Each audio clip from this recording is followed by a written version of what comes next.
Μια από τις πιο βασανιστικές σκέψεις που απασχολούν τον ανθρώπινο νου κάποιες στιγμές φυγής του από τα καθημερινά γεγονότα είναι η αναζήτηση απαντήσεων πάνω στα προαιώνια ερωτήματα που αφορούν τη γνώση του παρελθόντος, του παρόντος και του μέλλοντος του πλανήτη μας και σε προέκταση ολόκληρου του σύμπαντος που μας αγκαλιάζει.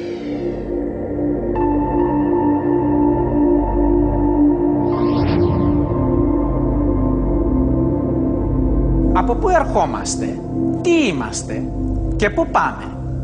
Αυτά είναι τρία βασικά ανθρώπινα ερωτήματα στα οποία ίσως μπορέσουμε να δώσουμε μια καταρχήν απάντηση αν κατορθώσουμε να αποκαλύψουμε τα μυστικά του κύκλου της ζωής ενός άστρου από την ημέρα της γέννησής του μέχρι τη στιγμή του θανάτου του. Είναι πραγματικά μαγική η ιστορία της ζωής των αστεριών. Όπως στον κύκλο της ζωής του ανθρώπου, έτσι και για τα άστρα μιλάμε για γέννηση, ζωή και θάνατο. Όμως, αντίθετα με την ανθρώπινη ζωή, η ζωή των αστεριών διαρκεί πολλά δισεκατομμύρια χρόνια. Αυτό το θαυμαστό ταξίδι του κύκλου της ζωής ενός άστρου θα προσπαθήσουμε και εμείς σήμερα να σκιαγραφίσουμε με όσο το δυνατόν πιο απλό τρόπο. Το πρώτο ερώτημα στο οποίο θα πρέπει να απαντήσουμε καθώς μελετάμε τις φάσεις της ζωής ενός άστρου είναι το είδος του υλικού από το οποίο φτιάχνεται. Με τις φυσικές γνώσεις που διαθέτουμε σήμερα καταλήγουμε στο συμπέρασμα ότι το αρχαίγωνο υλικό από το οποίο σχηματίζονται τα άστρα είναι διάφορα αέρια και κόκκι σκόνης. Τα αέρια αυτά είναι κυρίως υδρογόνο, περίπου 74%, ήλιον 24% και άλλα βαρύτερα στοιχεία, περίπου 2%. Τα υλικά αυτά, συστελόμενα λόγω της δικής τους βαρύτητας, δημιουργούν όλο και πυκνότερες συμπυκνώσεις ύλης που τελικά σχηματίζουν σφαιρικές μάζες που τις ονομάζουμε πρωτοαστέρες. Ένας πρωτοαστέρας λοιπόν είναι μια τεράστια σε διαστάσεις σφαίρα αερίου και σκόνης που ακτινοβολεί φως στο διάστημα. Αυτό το νέφος αερίου συνεχίζει να συστέλλεται συνέχεια για εκατοντάδες εκατομμύρια χρόνια και τελικά, όπως θα δούμε στη συνέχεια, καταλήγει να γίνει ένα αστέρι σαν τα δισεκατομμύρια άστρα που βρίσκονται γύρω μας μέσα στο σύμπαν. Ας δούμε όμως πιο προσεκτικά όλη αυτή τη μαγική διαδικασία. Το πώς δηλαδή μια άμορφη μάζα αερίων και σκόνης φτιάχνει ένα φωτοβόλο αστέρι. Τα πρώτα στάδια της δημιουργίας αλλά και της εξέλιξης των άστρων κρύβουν ακόμα πολλά μυστικά από την ανθρώπινη γνώση. Κατά πάσα πιθανότητα, σύμφωνα πάντα με τις ενδείξεις που έχουμε από τις παρατηρήσεις μας, η δημιουργία των πρώτων άστρων άρχισε λίγο καιρό μετά τα πρώτα στάδια σχηματισμού των γαλαξιών, δηλαδή πριν από 10 έως 20 δισεκατομμύρια χρόνια και συνεχίζεται μέχρι σήμερα. Όπως πιστεύουμε, υπάρχουν δύο ειδών φυσικές διαδικασίες μέσω των οποίων μπορεί να δημιουργηθεί ένα αστέρι από αέρια και σκόνη. Η πρώτη μέθοδος μας εξηγεί πώς δημιουργήθηκαν τα αστέρια τις πρώτες περιόδους της γέννησης του γαλαξία που τα περιέχει. Δηλαδή, όταν γύρω τους δεν υπήρχαν άλλα αστέρια.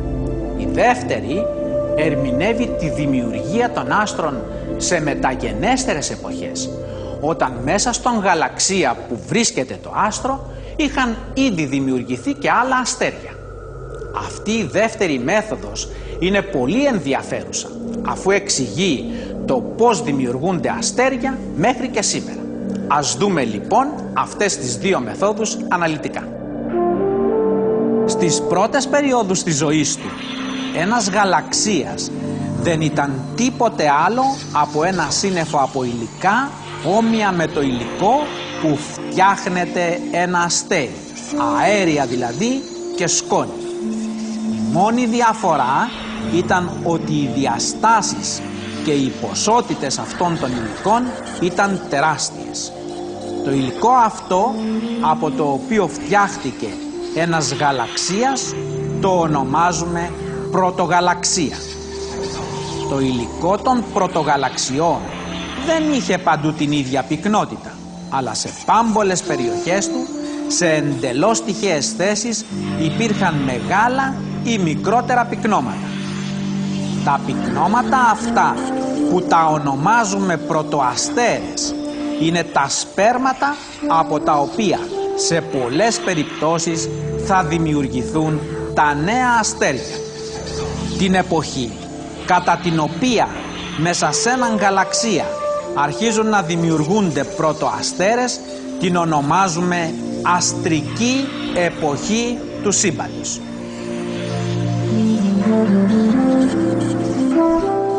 Ας δούμε όμως μερικά χαρακτηριστικά γνωρίσματα ενός πρωτοαστέρα. Όπως καταλαβαίνουμε, η θερμοκρασία του υλικού ενός πρωτοαστέρα πρέπει να είναι πολύ μικρή, πολύ μικρότερη από 10 βαθμούς Κέλβιν.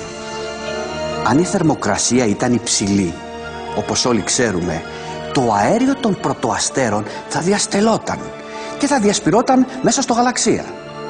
Έτσι, το πύκνωμα των υλικών του πρωτοαστέρα θα διαλυόταν και ως εκ τούτου δεν θα μπορούσε να δημιουργηθεί ένα αστέρι που χαρακτηρίζεται από τη μεγάλη πυκνότητα του υλικού του. Το πυκνό και ψυχρό υλικό του πρωτοαστέρα, λόγω του ίδιου του βάρους, αρχίζει να συστέλλεται και να περιστρέφεται. Δηλαδή το υλικό του αρχίζει να καταλαμβάνει όλο και μικρότερο χώρο, άρα να μεγαλώνει η πυκνότητα του υλικού του, ενώ συγχρόνως αρχίζει να περιστρέφεται. Όσο όμως μεγαλώνει η πυκνότητά του, τόσο μεγαλώνει και το βαρυτικό πεδίο γύρω του, με αποτέλεσμα να έλκει πάνω του όλο και περισσότερο υλικό από αυτό που βρίσκεται γύρω του. Με τον τρόπο αυτό, η μάζα του πρωτοαστέρα όλο και μεγαλώνει, όπως μεγαλώνει και η συστολή και η πυκνότητα του υλικού του, λόγω βέβαια του βάρους του υλικού του. Αποτέλεσμα όλων των προηγουμένων είναι να μεγαλώνει η θερμοκρασία στην καρδιά του πρωτοαστέρα, που όπως είπαμε στο μεγάλο ποσοστό περιέχει υδρογόνο. Όπως βλέπουμε, αυτή η διαδικασία δημιουργίας των αστεριών θεωρεί σαν δεδομένο ότι γύρω από τους τυχαία δημιουργημένους πρωτοαστέρες δεν υπάρχουν άλλα αστέρια. Περιγράφει δηλαδή τη δημιουργία των πρώτων αστεριών ενός γαλαξία όταν γύρω τους δεν υπήρχαν ακόμα άλλα αστέρια. Οι διαδικασίες όμως της δημιουργίας ενός αστεριού τις επόμενες περιόδους της ζωής ενός γαλαξία είναι πιο εύκολες, αφού το φως των άλλων αστεριών που ήδη βρίσκονται γύρω από τον πρωτοαστέρα πιέζει το υλικό του από όλες τις πλευρές και έτσι κάνει πιο γρήγορη τη διαδικασία συρρίκνωσής του, που όπως είδαμε προηγουμένως οδηγεί στο πιο γρήγορο μεγάλωμα της πυκνότητας και του βαρυτικού πεδίου γύρω του, καθώς και της θερμοκρασίας της γεμάτης υδρογόνο καρδιάς του. Όπως είπαμε προηγουμένως, το φως των αστεριών που ήδη υπάρχουν γύρω από τον πρωτοαστέρα πιέζει το υλικό του και το αναγκάζει να συσταλθεί πιο γρήγορα. Η απορία όμως που μπορεί να διατυπωθεί είναι προφανής. Μπορεί το φως που είναι καθαρή ενέργεια να πιέσει και να μετακινήσει το υλικό του πρωτοαστέρα, δηλαδή το αέριο και τη σκόνη του? Για να απαντήσουμε σε αυτό το ερώτημα, ας δούμε το επόμενο πείραμα. Μέσα σε έναν γυάλινο φαρδί σωλήνα που τον λέμε κόδωνα, τοποθετούμε έναν περιστρεφόμενο μήλο φτιαγμένον από πολύ ελαφριά υλικά. Τον μήλο αυτό σε πολλά μέρη της Ελλάδας τον ονομάζουν φτερωτή. Αφαιρούμε με μια αντλία όλον τον αέρα μέσα από τον γυάλινο κόδωνα και το όλο σύστημα το αφήνουμε ακίνητο πάνω σε ένα τραπέζι. Όπως είναι φανερό, αφού δεν υπάρχει αέρας μέσα στον γυάλινο κόδωνα, η φτερωτή δεν μπορεί να κινηθεί, αφού δεν μπορούν να δημιουργηθούν κύματα αέρα και να την περιστρέψουν. Παίρνουμε τώρα έναν δυνατό φακό που να μας δίνει μια στενή δέσμη φωτός, όπως ένα λέιζερ, και κατευθύνουμε την ακτίνα φωτός έτσι ώστε να χτυπήσει ένα φτερό του μήλου. Αμέσως θα δούμε ότι ο μήλος αρχίζει σιγά σιγά να τίθεται σε κίνηση και να περιστρέφεται όλο πιο γρήγορα όσο το φως του λέιζερ συνεχίζει να χτυπά διαδοχικά τα φτερά του. Όπως είδαμε στο προηγούμενο πείραμα, το φως μπορεί να ασκήσει πίεση πάνω σε υλικά αντικείμενα όπως είναι τα χάρτινα φτερά ενός μήλου και να τα αναγκάσει να κινηθούν. Με τον ίδιο ακριβώς τρόπο, το φως των αστεριών πιέζει το υλικό του πρωτοαστέρα και το αναγκάζει να συρρικνωθεί προς το κέντρο. Ένα δεύτερο ερώτημα που θα μπορούσε κάποιος να διατυπώσει είναι το γιατί οι πρωτοαστέρες στην πορεία της ζωής τους, προκειμένου να γίνουν κάποτε αστέρια, διατηρούν το σχεδόν σφαιρικό σχήμα τους. Πολλοί θα σκεφτούν, εντάξει, η αρχική συμπίκνωση είναι σφαιρική και επειδή το βαρυτικό πεδίο που δημιουργείται γύρω από τον πρωτοαστέρα είναι σφαιρικά διατεταγμένο γύρω του, κάθε σημείο του έλκει από το περιβάλλον του την ίδια ποσότητα υλικού, διατηρώντας τη σφαιρική μορφή του πρωτοαστέρα. Αν όμως από τη μια πλευρά του είναι μαζεμένα τυχαία πάρα πολλά αστέρια σε σχέση με τις άλλες πλευρές του, τότε η πίεση της ακτινοβολίας των πολλών αστεριών πάνω στον πρωτοαστέρα δεν θα χαλάσει τη σφαιρική εικόνα του. Η απάντηση είναι απλή. Όπως είπαμε προηγουμένως, ο πρωτοαστέρας καθώς συστέλλεται συγχρόνως περιστρέφεται, με άμεσο αποτέλεσμα μετά κάθε περιστροφή του, κάθε σημείο του να έχει δεχθεί το ίδιο ποσό ακτινοβολίας από τα γύρω αστέρια. Σαν παράδειγμα, θυμηθείτε τον Πασχαλινό Βελία. Η φωτιά της ψισταριάς είναι μόνο από κάτω, αλλά περιστρέφοντας το αρνί, αυτό ροδίζει ομοιόμορφα από όλες τις πλευρές του. Όπως είδαμε προηγουμένως, και οι δύο φυσικές διαδικασίες σχηματισμού και εξέλιξης των πρωτοαστέρων προβλέπουν μια συστολή του υλικού του. Η συστολή αυτή έχει ως αποτέλεσμα να εμφανίζονται στον πυρήνα του, που είναι γεμάτος από αέριο υδρογόνο, γνωστά φαινόμενα που διδασκόμαστε στα σχολεία μας. Πρώτον, η πίεση του υδρογόνου του πυρήνα του πρωτοαστέρα μεγαλώνει και όπως γνωρίζουμε, όταν η πίεση ενός αερίου μεγαλώνει και ο όγκος του μικραίνει, τότε μεγαλώνει η θερμοκρασία του. Στα αρχικά στάδια της ζωής ενός πρωτοαστέρα, όταν η πυκνότητα του υλικού του δεν είναι πολύ μεγάλη, όλη η ενέργεια που δημιουργείται στο κέντρο του, υπό μορφή θερμότητας, διαφεύγει προς την επιφάνειά του.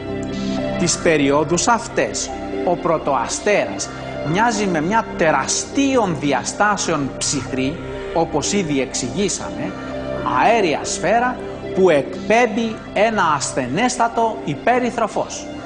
Μοιάζει δηλαδή σαν μια τεράστια μήτρα που σαν κουκούλι αγκαλιάζει μια πιο πυκνή κεντρική περιοχή, η οποία αποτελεί το αστρικό έμβριο και προστατεύει το μυστικό της γέννησής του από τα βέβυλα ανθρώπινα μάτια. Μέχρι σήμερα οι αστρονόμοι δεν έχουν ανακαλύψει ένα τέτοιον πρωτοαστέρα.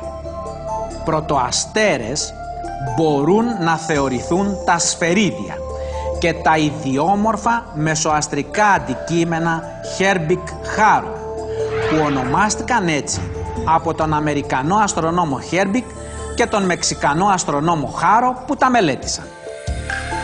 Όσο όμως η πυκνότητα του υλικού του πρωτοαστέρα μεγαλώνει, τόσο η ενέργεια που δημιουργείται στο κέντρο του υπό μορφή θερμότητας δυσκολεύεται να δραπετεύσει από τις περιοχές του πυρήνα του, αυξάνοντας με αυτόν τον τρόπο τη θερμοκρασία.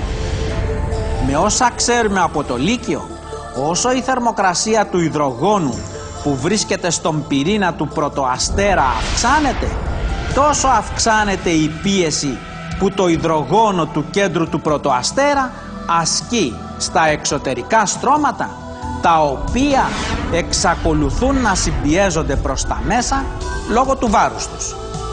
Αποτέλεσμα είναι η βαθμιαία επιβράδυνση της συστολής των εξωτερικών στρωμάτων του πρωτοαστέρα προς το κέντρο.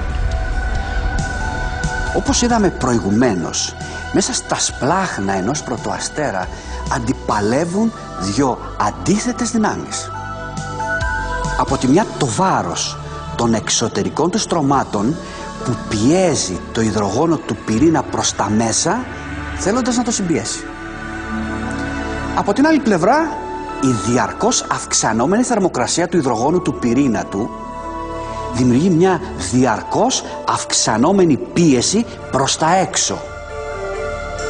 Αυτή η πίεση προς τα έξω τείνει να φρενάρει όλο και περισσότερο την προηγούμενη κίνηση των εξωτερικών στρωμάτων που συμπιέζουν τον πυρήνα του προς τα μέσα. Όταν λοιπόν η θερμοκρασία του υδρογόνου του πυρήνα του πρωτοαστέρα φτάσει το 1.000.000 βαθμούς Κέλβιν, συμβαίνει ένα πολύ μεγάλο φυσικό γεγονός που σημαδεύει τη ζωή του πρωτοαστέρα. Αρχίζει να καίγεται το υδρογόνο του πυρήνα του και την καύση αυτή την ονομάζουμε πυρηνική αντίδραση του υδρογόνου. Κατά τη διάρκεια αυτής της πυρηνικής αντίδρασης εκκλίνονται τεράστια ποσά ενέργειας. Το υδρογόνο καίγεται και σαν κατάλοιπο της καύσης του δημιουργείται αέριο ήλιο, ένα άλλο αέριο χημικό στοιχείο. Τη στιγμή αυτή οι μεγάλες ποσότητες ενέργειας που απελευθερώνονται δημιουργούν μια τόσο μεγάλη πίεση που είναι ικανή να σταματήσει τη συστολή των εξωτερικών στρωμάτων του πρωτοαστέρα προς τα μέσα. Αυτή ακριβώς είναι και η στιγμή της γέννησης ενός άστρου. Λέμε λοιπόν ότι ο πρωτοαστέρας έγινε αστέρι όταν στην καρδιά του αρχίζει να καίγεται το υδρογόνο μέσω μιας σειράς πυρηνικών αντιδράσεων. Τη στιγμή της γέννησής του, όπως είναι φυσικό, ένα αστέρι ονομάζεται άστρο μηδενικής ηλικίας.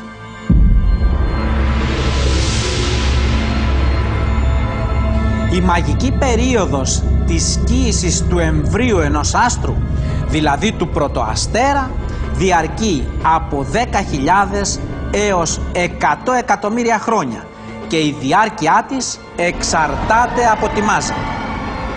Όσο πιο μεγάλη είναι, τόσο γρηγορότερα μετατρέπεται ο πρωτοαστέρας σε αστέρι. Δηλαδή, τόσο πιο γρήγορα μεγαλώνει η θερμοκρασία του υδρογόνου του πυρήνα του, ώστε να φτάσει σε τέτοια επίπεδα όπου θα αρχίσουν οι πυρηνικές αντιδράσεις καύσης του υδρογόνου. Όμως, όλοι οι πρωτοαστέρες μετατρέπονται σε άστρα? Ασφαλώς όχι. Το αν γίνουν αστέρια εξαρτάται από την τελική μάζα που θα έχει ένας πρωτοαστέρας. Έτσι, αν η μάζα του πρωτοαστέρα δεν ξεπερνά το 1/10 της μάζας του ήλιου μας, η τελική θερμοκρασία του πυρήνα του δεν θα φτάσει ποτέ το 1.000.000 βαθμούς Κέλβιν. Μια θερμοκρασία που είναι αναγκαία προκειμένου να αρχίσουν οι πυρηνικές αντιδράσεις καύσης του υδρογόνου στο πυρήνα του, γεγονός που σηματοδοτεί και τη μετατροπή του σε αστέρι. Η εξέλιξη αυτών των πρωτοαστέρων που η μάζα τους δεν ξεπερνά το 1/10 της ηλιακής χαρακτηρίζεται από μια συνεχή ελάττωση της θερμοκρασίας τους και μια συνεχή μείωση της φωτεινότητάς τους. Έτσι καταλήγουν να γίνουν λευκοί και στη συνέχεια μελανοί νάνοι, χωρίς να έχουν κάψει τα αποθέματα του υδρογόνου του πυρήνα τους, αφού δεν άρχισαν καν οι πυρηνικές αντιδράσεις καύσης του υδρογόνου μέσα τους. Οι λευκοί νάνοι είναι αστέρια λευκά, κίτρινα ή ελαφρώς γαλάζια. Επειδή έχουν πολύ μικρή φωτεινότητα, πρέπει αντίστοιχα και οι διαστάσεις τους να είναι πολύ μικρές. Η μόνη πηγή ενέργειας που απομένει σε έναν λευκό νάνο είναι η θερμότητα, η οποία αποβάλλεται καθώς αυτός ψύχεται. Η ψήξη αυτή είναι πολύ αργή λόγω της πολύ μικρής επιφάνειας του άστρου. Μπορεί όμως να διαρκέσει δισεκατομμύρια χρόνια πριν το αστέρι, αδυνατώντας πλέον να ακτινοβολεί, μετατραπεί σε έναν μελανό νάνο. Ο πρώτος λευκός νάνος που ανακαλύφθηκε από τον Άλβαν Γκράχαμ Κλάρκ στις 31 Ιανουαρίου του 1862 ήταν ο αόρατος με γυμνό μάτι συνοδός του Σύριου, που ονομάστηκε Σύριος Β.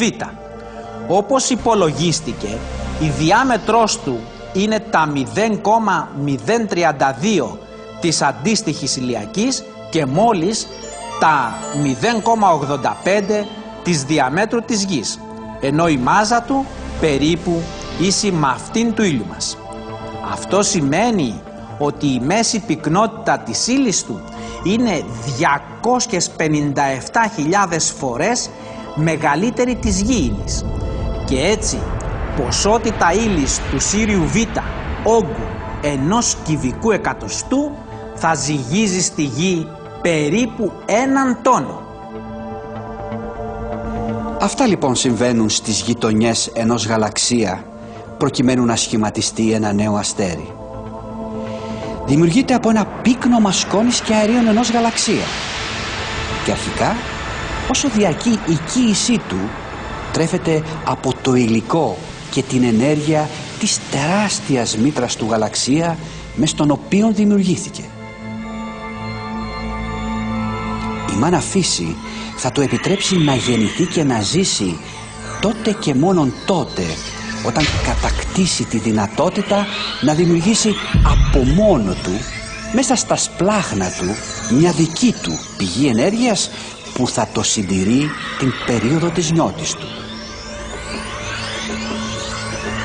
Η γέννηση μιας αστρικής ζωής αποτελεί ένα θαύμα όμοιο με αυτό της γέννησης της ανθρώπινης ζωής.